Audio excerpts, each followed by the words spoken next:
নমস্কাৰ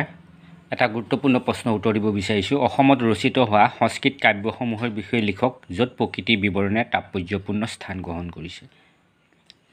এটো K Handiqui state open university master degree NEP first sem এটো আসামিজ ডিপাৰ্টমেণ্টৰ এটো এটা এছাইনমেণ্টৰ এনসাৰো হয় আৰু এখন ভাৰতীয় পৰম্পৰাগত জ্ঞান কোষৰ এটা গুৰুত্বপূৰ্ণ প্ৰশ্ন উত্তৰ হয় এনে ধৰণৰ গুৰুত্বপূৰ্ণ প্ৰশ্ন উত্তৰৰ বাবে এই চেনেলটোৰ লগতে অনামিকা নাথ ক্ৰিয়েটিভ কৰ্নাৰ চেনেলটোৰ লগতে মোৰ এই চেনেলৰ সহযোগী চেনেল তথা ভাতৃ চেনেল আপোনালোকৰ বাবে আপোনালোকৰ কাৰণে আপোনালোকৰ চেনেল গো হিট উইথ আছ চেনেলটো আপোনালোকে সাবস্ক্ৰাইব কৰি ল'ব নমস্কাৰ গো হিট উইথ আছ ইউটিউব চেনেললৈ আপোনাক স্বাগতম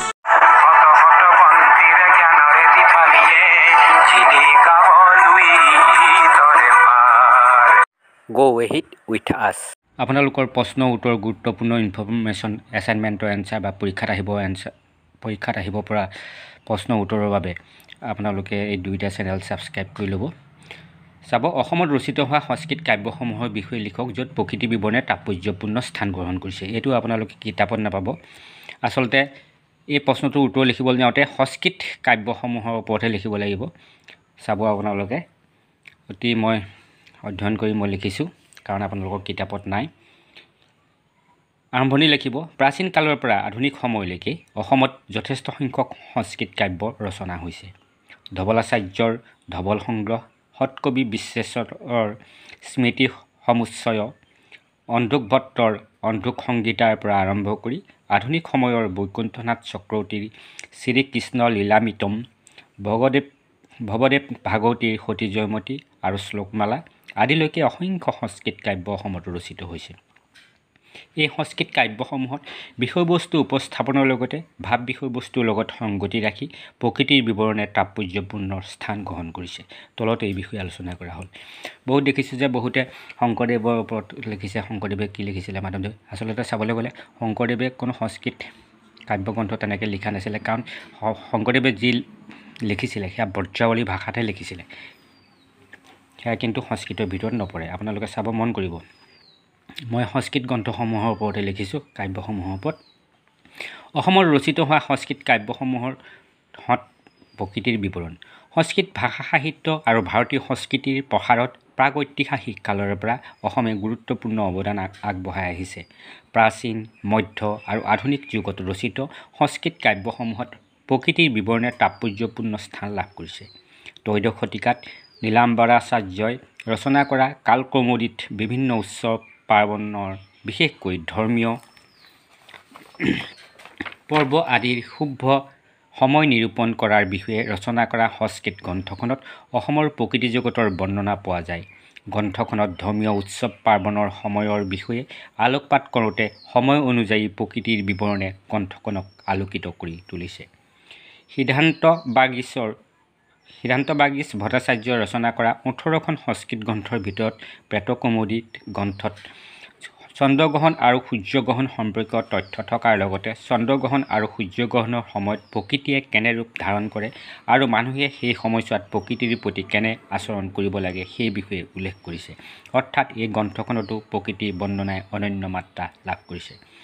যোগীনতন্ত্ৰ গ্ৰন্থ এখন উল্লেখযোগ্য সংস্কৃত গ্ৰন্থ এই গ্ৰন্থখনত অসমৰ সামাজিক আৰু সাংস্কৃতিক ইতিহাসৰ বিৱৰণ থকাৰ লগতে সমসাময়িক অসমৰ প্ৰকৃতি জগতৰ বৰ্ণনা সুন্দৰকৈ পৰিস্ফুট হৈছে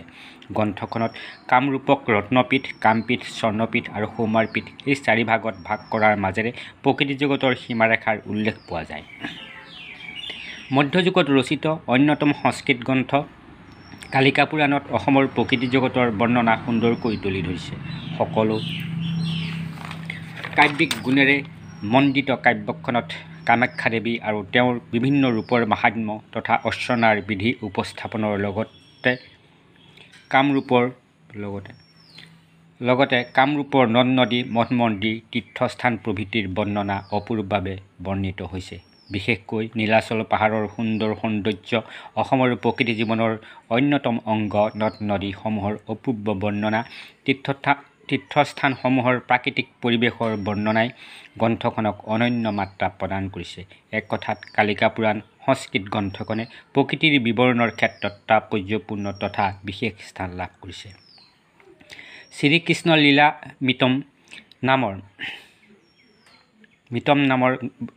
বৈকুণ্ঠনাথ চক্ৰৱৰ্তীয়ে ৰচনা কৰা সংস্কৃত কাব্যখনত শ্ৰীকৃষ্ণৰ জন্ম বৃত্তান্তৰ পৰা ৰাসক্ৰীড়ালৈকে যি কাহিনী বৰ্ণনা কৰা হৈছে তাতো প্ৰকৃতিৰ অপূৰ্ব বৰ্ণনা পৰিস্ফুট হৈছে। বিশেষকৈ বৃন্দাবনৰ প্ৰাকৃতিক সৌন্দৰ্য বৰ্ণনাৰ সময়ত কবিয়ে অসমৰ স্থানিক প্ৰাকৃতিক জগতৰ বৰ্ণনাৰে সমসাময়িক অসমৰ প্ৰাকৃতিক সৌন্দৰ্যৰ ছবি সুন্দৰকৈ তুলি ধৰিছে।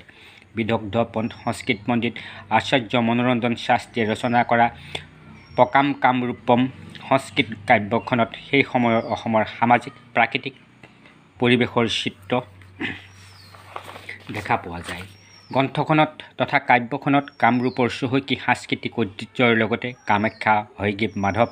পোৱামক্কা আদি তীৰ্থস্থানসমূহৰ বিষয়ে উল্লেখ কৰোঁতে সেই ঠাইসমূহৰ অপূৰ্ব প্ৰাকৃতিক পৰিৱেশৰ বৰ্ণনা কৰিছে। মনোৰঞ্জন শাস্ত্ৰীয়ে বিহগী কবি ৰঘুনাথ চৌধুৰীৰ কেতেকী নামৰ কাব্যখন কেতেকী কাব্যম নামেৰে অনুদিত কৰিছে। ৰঘুনাথ চৌধুৰীয়ে প্ৰকৃতিৰ জগতৰ পক্ষীকুলৰ লগতে গছ-গছনি, নদ-নদী আদিৰ যি বৰ্ণনা কৰিছিল, সংস্কৃত গ্ৰন্থখনতো অনুবাদকে মোহনীয় ৰূপত তাক তুলি ৰাখিবলৈ সক্ষম হৈছে। এক কথাত মনোৰঞ্জন শাস্ত্ৰীৰ দুয়োখন সংস্কৃত কাব্যতে প্ৰকৃতিৰ বিৱৰণে তাৎপৰ্যপূৰ্ণ স্থান অধিকাৰ কৰিছে। তাৰপিছত সামৰণি লিখিব। উক্ত আলোচনাৰ পৰা এই কথা প্ৰতীয়মান হয় যে প্ৰাচীন কালৰে পৰা আধুনিক সময়লৈকে অসমত বহু সংখ্যক সংস্কৃত কাব্যগ্ৰন্থ ৰচিত হৈছে আৰু ইয়াৰে প্ৰায়সংখ্যক কাব্যগ্ৰন্থতে প্ৰকৃতি জগতৰ অনুপম বৰ্ণনা আছে, যিসমূহে সমসাময়িক অসমৰ প্ৰকৃতি জগতৰ ছবিখন আমাৰ আগত তুলি ধৰে। সেয়ে ক'ব পাৰি অসমত ৰচিত হোৱা সংস্কৃত কাব্যসমূহত প্ৰকৃতিৰ বিৱৰণে এক তাৎপৰ্যপূৰ্ণ স্থান গ্ৰহণ কৰিছে। এনেদৰে আপোনালোকে লিখিব। আচলতে এটা এছাইনমেণ্ট লিখোঁতে যিখিনি প্ৰয়োজন বিষয় মই সেইখিনি লিখিছোঁ। প্ৰশ্নটোৱে যি সুধিছে সেইটোহে ক'ব লাগিব। সংস্কৃত কাব্যসমূহৰ কথা ক'বলৈ গৈছে, সংস্কৃত কাব্যসমূহৰ কথাহে ক'ব লাগিব। সেইকাৰণে মই সংস্কৃত কাব্যসমূহৰ কথা ক'বলৈ গৈছোঁ। আপোনালোকৰ পাঠত যিখিনি আছে সংস্কৃত কাব্য, সংস্কৃত খণ্ডটোত তাৰ ওপৰত আলোকপাত কৰি ক'ব লাগিব। আপোনালোকৰ কিতাপত এইটো হুবহু নাই, মই বিভিন্ন গ্ৰন্থৰ সহায়ত বা আলমত লিখিছোঁ। আশা কৰোঁ আপোনালোক উপকৃত হ'ব, কাৰণ এটা এছাইনমেণ্ট ভালদৰে লিখিলে যি কৈছে প্ৰশ্নটোৱে তাৰ উত্তৰ দিলেহে আপোনালোকে নম্বৰ পাব, আৰু এই নম্বৰে আপোনালোকক এটা ভাল স্থান পোৱাত, ফাৰ্ষ্ট ক্লাছ পোৱাত সহায় কৰে। নতুনকৈ অহাসকলে মোৰ এই চেনেলটোৰ লগতে গো হিট উইথ আছ চেনেলটো ছাবস্ক্ৰাইব কৰি ল'ব। এনেধৰণৰ গুৰুত্বপূৰ্ণ প্ৰশ্ন উত্তৰ, এছাইনমেণ্টৰ উত্তৰ আৰু পৰীক্ষাত আহিব পৰা সম্ভাৱ্য প্ৰশ্ন উত্তৰৰ বিষয়ে জানিবৰ কাৰণে। আজিলৈ আহোঁ। ধন্যবাদ।